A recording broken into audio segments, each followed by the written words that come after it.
जय श्री कृष्णा। राधे राधे।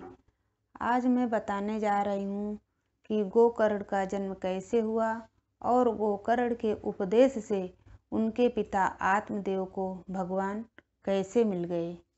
पूर्व काल में तुंगभद्रा नदी के तट पर एक सुना, वहाँ सभी लोग अपने अपने धर्मों का पालन करते हुए सत्य और अच्छे कर्मों में लगे रहते थे।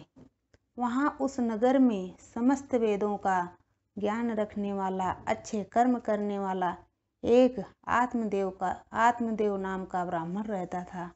उसकी पत्नी थी धुंधली। धुंधली सुंदर थी, घर का काम करने में निपुण थी, अच्छे गुणों के साथ क्रूर एवं झगड़ालू थी। दोनों पति पत्नी अच्छे से रहते थे। उनके पास धन और भोग विलास की सामग्री बहुत थी। घर द्वार भी सुंदर थे, परंतु उन्हें सुख नहीं था, क्योंकि उनके कोई संतान नहीं था। जब अवस्था ढलने लगी तब उन्होंने संतान पाने के लिए तरह तरह के पुण्य कर्म करने आरंभ कर दिए।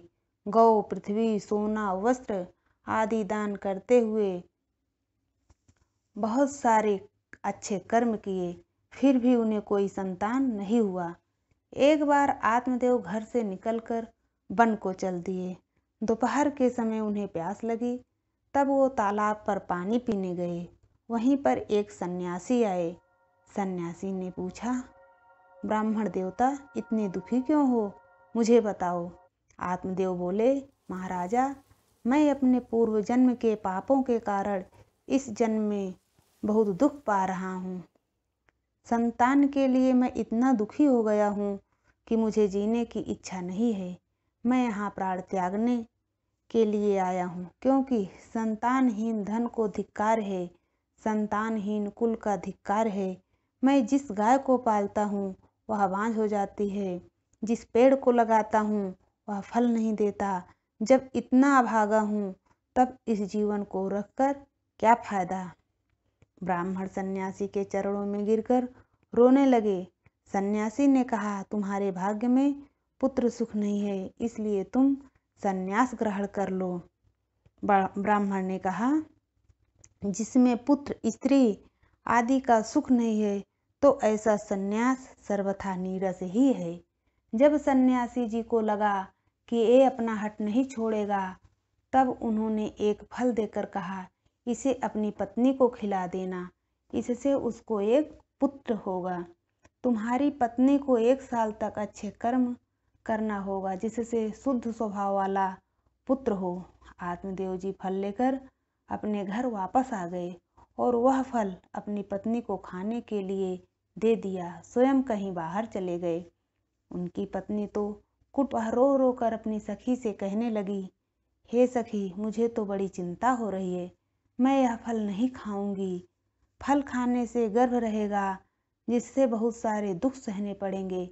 यदि सुखदेव जी की तरह यह गर्भ पेट में ही रह गया तो इसे बाहर कैसे निकाला जाएगा। इस तरह से कुतर्क उठने से वह फल नहीं खाई और पति से बोल दिया कि मैंने फल खा लिया।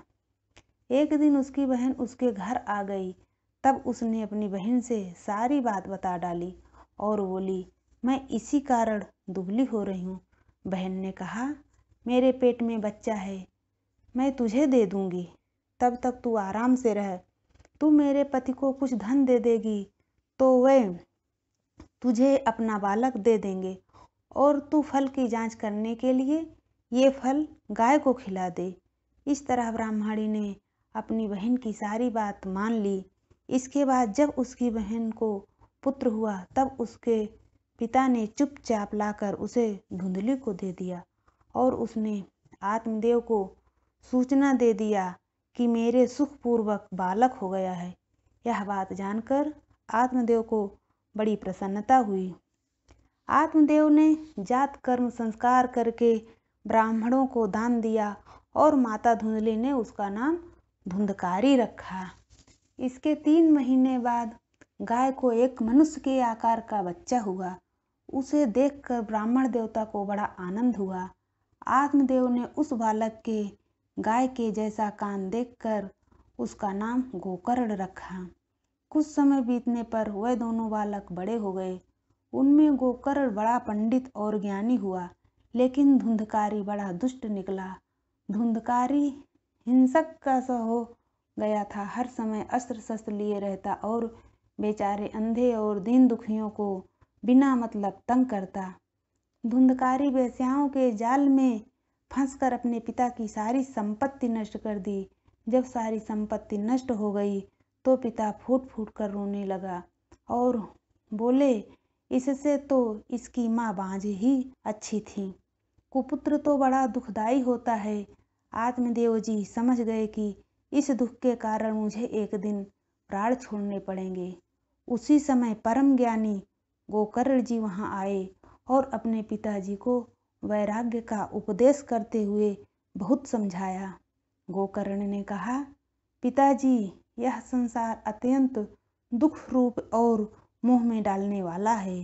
पुत्र किसका, धन किसका, स्नेह के कारण पुरुष रात दिन दीपक के समान जलता रहता है। इसलिए सब कुछ छोड़कर वन में चले जाइए। गोकर्ण की बात सुनकर आत्मदेव जी वन में जाने के लिए गए। आत्मदेव जी गोकर्ण से कहा, बेटा, वन में जाकर मुझे क्या करना चाहिए, मुझे बताओ, मैं बड़ा अज्ञानी हूँ।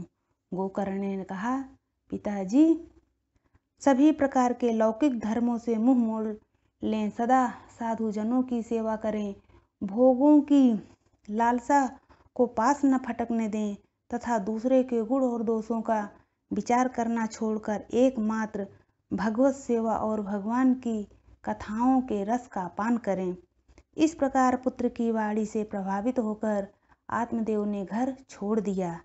वन में जाकर रात दिन भगवान की सेवा पूजा करने से और नियम पूर्वक भगवान के दर्शन पाठ करने से आत्मदेव जी ने भगवान को प्राप्त कर लिया।